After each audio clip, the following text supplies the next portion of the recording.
Step into the shadows of the ancient Mediterranean. Long before the mapmakers claimed these waters, they belonged to the things that lived beneath the spray. Among the sailors of the Bronze Age, and the fearful merchants who followed, whispers grew of a dual terror. A choice no man ever wanted to make. Greek sailors didn't just fear death, they feared the choice between losing their limbs, or losing their minds. Today, we are settling the ultimate debate of the deep. Who is the true apex predator of the Hellenic world? We are dissecting the gore, the glamour, and the psychological devastation to reveal the brutal hierarchy of Greece's deadliest waters. Settle in, light a candle, and let the tide take you.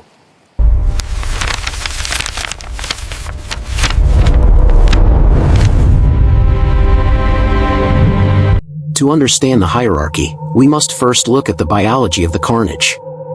We begin in the Strait of Messina. Imagine a beast so terrifying it possesses 12 tentacled legs and 6 long, serpentine necks, each ending in a head that defies nature. This is Scylla. But she wasn't always a monster. Legend tells of a beautiful nymph, transformed by the poisonous jealousy of the witch Circe. The transformation was not just a change of form, it was a birth of pure, biological hunger. Each of her 6 mouths is lined with triple rows of serrated, shark-like teeth. She is a masterpiece of high-speed coastal ambush. Her tactics are calculated. She does not aim to sink the ship, that would be a waste of resources. Instead, she harvests. From her high cavern, she strikes downward like a bolt of lightning, plucking sailors from the deck with surgical precision. For every head she possesses, she takes one life. A predictable, brutal blood price. She is the terror of the bone and the sinew, a nightmare you can touch, and one that will surely touch you back. Now, turn your gaze away from the rocks of Messina toward a distant, sun-bleached island.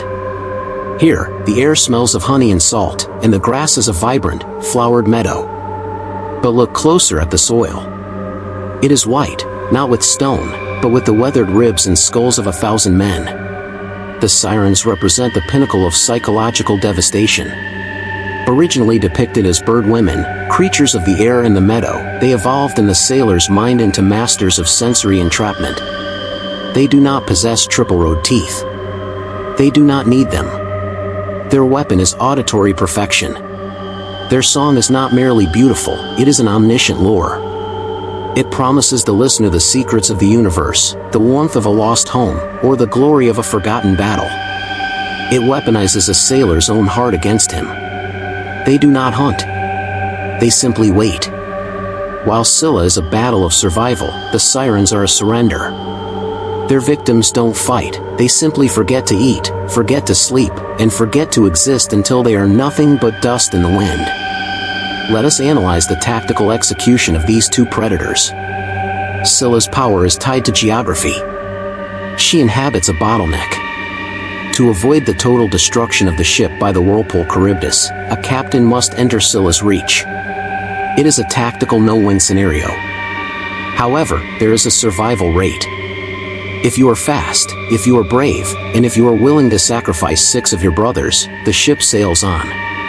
Scylla is a predator of the body, and the body can be replaced. But the Sirens? They offer no such bargain. Their strategy utilizes sensory deprivation. On the open sea, their melody creates a tunnel that drowns out the logic of the captain and the cries of the crew. They don't have to draw a blade. Once the mind is lost, the ship follows, steered willingly into the jagged reefs. Against the Sirens, there is no blood tax. There is only total vessel loss. To hear them is to be consumed entirely. So, who truly rules the Mediterranean deep? Scylla is the undisputed queen of biological gore. She is the predator of the physical world. She represents the fear of the predator in the tall grass, the one we can see, fight, and occasionally escape. But the Sirens sit atop the hierarchy.